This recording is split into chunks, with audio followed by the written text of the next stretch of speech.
COPE is really proud to be hosting this event. We're on the record as supporting electoral reform in general, but we haven't come out with a position on the entire BC electoral reform process.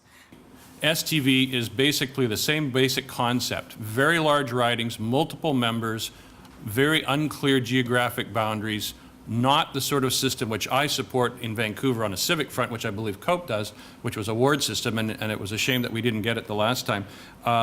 This sort of system we would have here in Vancouver, for example, we would have 2 ridings of 6 and 5 members splitting the city. In Victoria, the capital region would have 7 members. So you're going from a situation where roughly 40, 50,000 people in a single riding. We currently have 85 ridings going into this election anyway. We'll have 85 ridings. Get reduced down to 20 ridings under STV.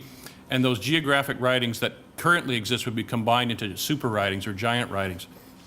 So what you would have in those circumstances, for example, in the west side of Vancouver, instead of having ridings with roughly 50,000 or so citizens, you'd multiply that by 6, so you'd have around 300,000. And you would have contests between 6 to fill 6 MLA seats. So you're going to have a large number of candidates, sort of similar to a civic election, which we all know and love here, and which is why many of us campaign for the ward system. Okay, the basic idea. We're all voters. We live beside people who don't think the same way we do. Bill actually lives just, a kilometer away from me, so we obviously think differently. I think that we each deserve a representative of our own, okay? If we don't agree, so be it. He's told you that right now what happens is we group everybody by based on where we live, and that whoever has a plurality of support in that area wins. And that produces grossly disproportional results, and we all know this. Okay? So for example, here we have 44% of the vote, or 42% of the voters here getting 75% of the seats. This is not atypical. The STV way. This says that every voter is entitled to choose the representative that they want.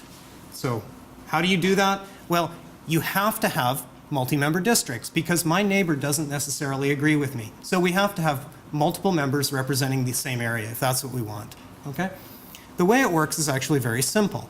If you take a riding, as Bill has said, Vancouver West Side, and there's 6 seats, then basically every seat, every candidate who wins has to attract, turns out, a little less than 1/6 of the vote. So worldwide, there is this expansion of the franchise.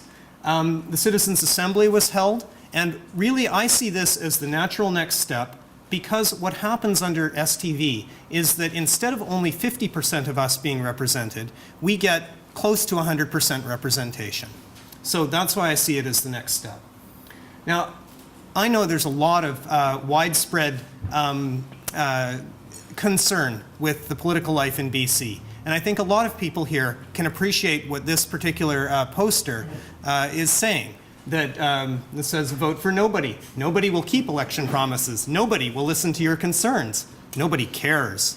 Okay? In fact, in 2005, nobody won. Okay? The people who didn't turn out to vote represented 43% of eligible voters, about 1.5 or more times the number of people who showed up and voted for the party that eventually became government. Elections Canada did a very large 5,000, 6,000 voter survey of people who did vote, or citizen survey, people who did vote, people who didn't. And the results of that were astonishingly the same, whether you voted or not. The number 1 reason and the number 2 reason that people don't vote in elections, or who are happy even if they do vote, is they don't like politicians and they don't like political parties. And I hate to say, but under STV or under first past the post or under mixed member proportional or under PR list or whatever system you have, you're going to have political parties and politicians.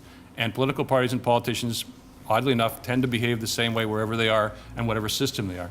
So you can't solve some of the problems by changing the electoral system. You actually have to make other changes, I think, in order to try and address some of that. And you also have to just realize that politicians are politicians. That's one of the realities we have. Anthony said, well, independents would have a better chance, or somebody who quits the party. They would have a much worse chance. They would have almost no chance, because instead of trying to get elected in a riding that has 40, 50,000 voters, now they've got to get elected in a riding that has 300,000 voters.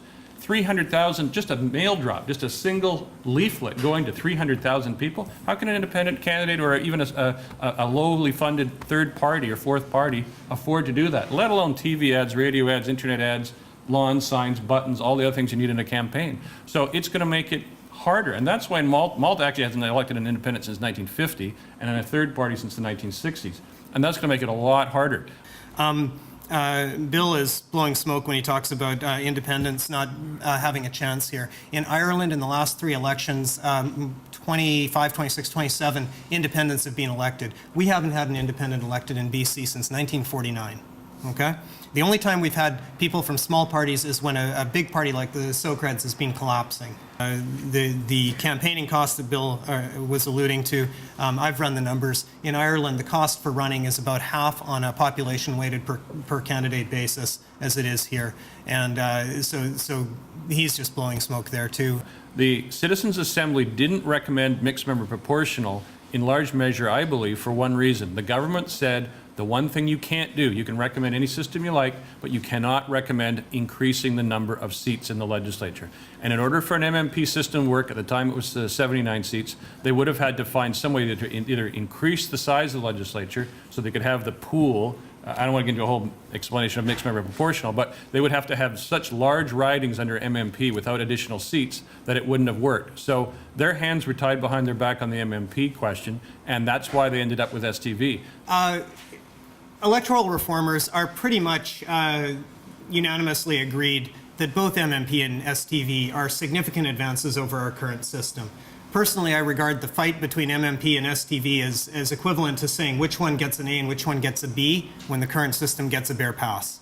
So I would encourage people who are in this position to see the similarities, to see that many of the goals that you're actually striving for are achieved by STV. Secondly, very importantly, if we pass STV, we've established the principle that electoral reform should be citizen-led, okay? Citizen-focused, citizen-centered. Okay? There is, as Bill mentioned, a clear path to review. After 3 elections, the Citizens' Assembly called for a formal citizen-led review of the voting system. And I would support that. You'll see me after that election, that 3rd election, calling for that formal review. As a citizen of British Columbia, is that our policies swing wildly left and right. They go back and forth. We get a new government into power. They undo everything that was done before, and we see contracts ripped up. We see hasty decision making.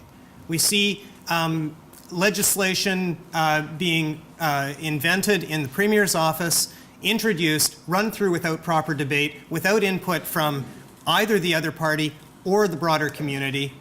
We don't have very many good examples of really consensus-based, collaborative-based legislation working in BC, and I think STV provides structural incentives for that to happen. There has to be systems within the actual structure of the parliament or the legislature that encourage cooperation, and it doesn't start with the electoral system, it starts with the elected officials having more power and more control. We don't even have free votes, we have all sorts of things, we have a lack of resources, all sorts of things that are not unnecessarily need to be addressed and wouldn't be addressed in an electoral system, because we've seen, I've already read the problems with the Irish STV system. The MLAs there are cannon fodder or lobby fodder, as they're discussed, described by academics. So you've got lots of things you can do within the structure of any system to make legislators, make politicians more responsive. And I just wanted to conclude by saying, this is my son.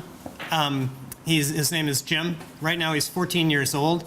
Bill says that you can't understand STV unless you've got a PhD in mathematics, but when he was 10 years old in 2005, he could execute an STV count. He'd be happy to teach Bill. I am doing this in large part for him. If STV passes, he'll be old enough to vote in the 2013 election, and I can't tell him that I haven't done my damnedest to get a fair voting system passed. Thank you. This is not a system that would be good for British Columbia. We've gone through all the arguments. Do your own checking. Make up your own minds on it. Listen to both sides. But I think when you do, you'll realize that throwing the baby out with the bathwater and voting for STV would be a huge, colossal mistake.